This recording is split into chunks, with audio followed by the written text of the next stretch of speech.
Esta clase tratará sobre neurooftalmología. ¿Qué esperamos que aprendan al finalizar esta clase? Hoy trataremos los siguientes temas. Edema de disco óptico, que tiene sus tres principales causas: síndrome de hipertensión intracraniana, neuritis óptica y neuropatía óptica isquémica. Veremos también lo que son las lesiones de la vía óptica y cuáles son sus características. Veremos en qué consiste el cuadro de pérdida visual transitoria y cuáles son sus principales causas. Veremos también alteraciones de la motilidad ocular, específicamente de los nervios craneales tercero, cuarto y sexto. Y por último, alteraciones de la pupila. Quisiera partir mencionando que la evaluación neurooftalmológica se basa en tres pilares fundamentales, que son el examen ocular externo, el fondo de ojo y el campo visual. En el examen ocular externo, lo que más nos va a importar será la pupila. Específicamente evaluar, por ejemplo, su tamaño, si hay anisocoria, y evaluar los reflejos pupilares. Esto sería el reflejo fotomotor directo, consensual, y ver si hay defecto pupilar aferente relativo. A nivel del fondo de ojo, vamos a observar atentamente el disco óptico para ver si hay edema. Y bueno, evaluaremos también el campo visual. Las lesiones de la vía óptica pueden tener su origen en múltiples causas. Pueden ser causas inflamatorias, vasculares, tumorales. Recordemos que la vía óptica está inmersa en lo que es el encéfalo y también está rodeada por el polígono de Willis y muchas de las principales arterias cerebrales. ¿Ya? Entonces puede ser afectada por aneurismas, por tumores como meningiomas, gliomas, etc.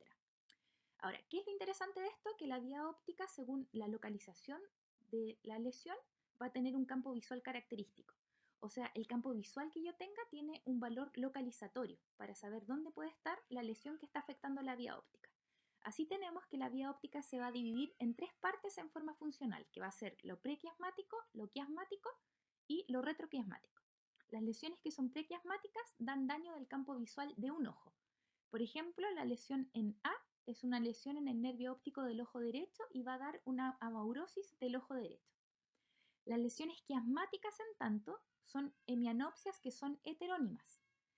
Por ejemplo, una lesión en B va a dar una hemianopsia heterónima bitemporal. En el caso de las lesiones retroquiasmáticas, lo típico es que sean hemianopsias también, pero son homónimas. Eso quiere decir que son del mismo lado, pero son contralaterales a la lesión.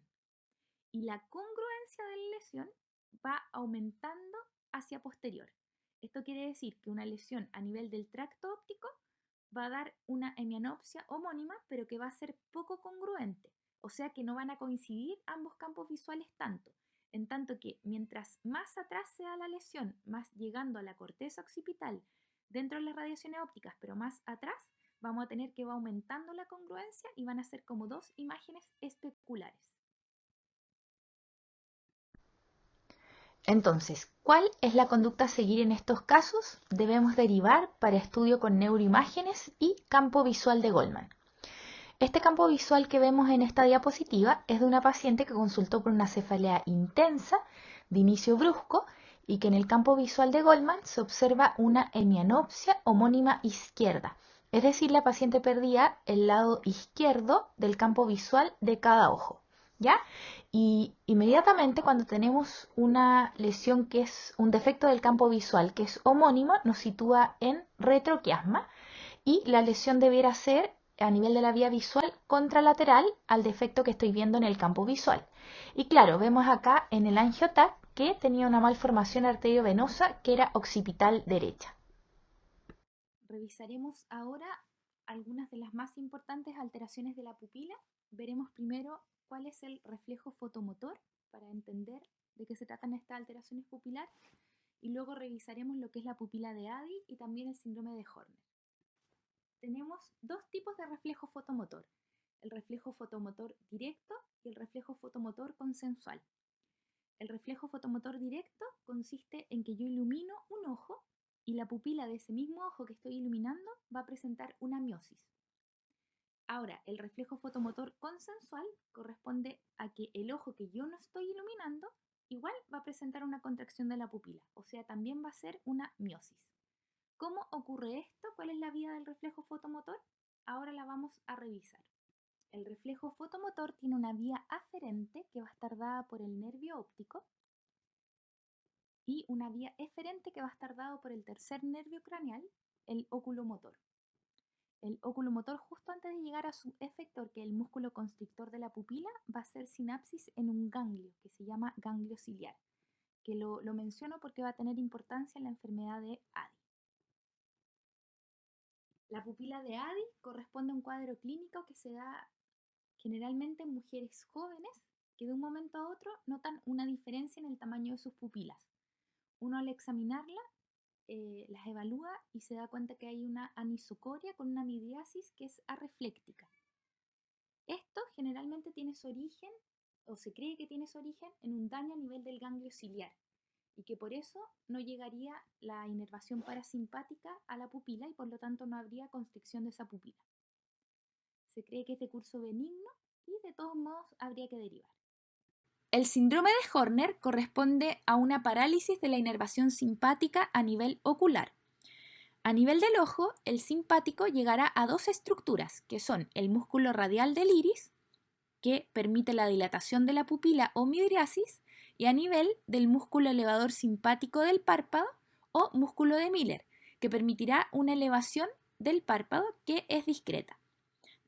Cuando nosotros tengamos un síndrome de Horner, o sea, una parálisis de la inervación simpática a nivel ocular, observaremos lo que se ve en esta paciente, en que en el ojo izquierdo hay una ptosis y además hay una miosis del ojo comprometido. Es súper importante a estos pacientes hacerles una evaluación sistémica completa, porque el trayecto de la inervación simpática hasta llegar al ojo es muy largo y su compromiso puede derivar de causas muy graves. La inervación simpática del ojo recorre un largo trayecto que parte en el hipotálamo posterior, baja por la médula espinal, hace sinapsis en el haste intermedio lateral entre C8 y T2 y desde allí parte la neurona preganglionar a hacer sinapsis en el ganglio cervical superior. Desde aquí, la neurona postganglionar se monta en la carótida interna y a través de ella llega al ojo para inervar a estas dos estructuras que les mencionaba, que son el músculo de Miller y el músculo radial del iris. Entonces, en su recorrido pasa por el ápex pulmonar, pasa también por el cuello y por la carótida. Por lo tanto, cuando hay una lesión de la inervación simpática, podríamos estar frente a un tumor pulmonar, por ejemplo, un tumor del ápex pulmonar como es el tumor de Pancoast, podríamos estar frente a lesiones cervicales o incluso frente a una disección carotidia. Por esto es súper importante tener una alta sospecha diagnóstica y derivar a este paciente para un estudio sistémico completo, porque las causas que pueden estar detrás de un síndrome de Horner son muy graves. Partiremos hablando de una de las principales causas de edema de disco óptico, que es el síndrome de hipertensión endocraniana, que puede tener múltiples causas, todo lo que pueda aumentar la presión dentro del cráneo. Tenemos tumores cerebrales, una hidrocefalia, una hemorragia intracraniana, una trombosis de seno venoso o también podría ser idiopática. Lo típico va a ser un paciente que va a consultar por cefalea y vómitos. Y nosotros cuando veamos el fondo de ojo vamos a ver un edema de papila bilateral, que en este caso, como es causado por un síndrome de hipertensión endocraniana, se llama papiledema. ¿Cómo se ve un disco óptico con edema? Tal como se ve en la foto. Tenemos un disco óptico que va a estar con eritema más rojo de lo habitual, va a tener bordes difusos, va a estar un poco solevantado. Incluso en casos en que esto es muy severo, pueden haber hemorragias en astillas alrededor del disco óptico también. Y como se ve en la imagen de abajo, a veces se puede asociar a una parálisis de sexto par, en que la persona va a referir que tiene visión doble y al examinarlo vamos a tener que el ojo va a estar desviado hacia adentro y va a tener imposibilidad de abducir. En este caso sería una parálisis de sexto par derecho. La agudeza visual puede ser normal al principio, pero pueden relatar pérdida de visión aguda de segundos de duración que se llaman oscurecimientos visuales transitorios. Si persiste la hipertensión endocraniana en el tiempo, puede generarse un daño en el nervio óptico que va a ser irreversible con una atrofia óptica llegando incluso a la ceguera. Bueno, en estos pacientes es súper importante solicitar neuroimágenes y derivar, porque ya vimos entre las causas hay algunas muy graves.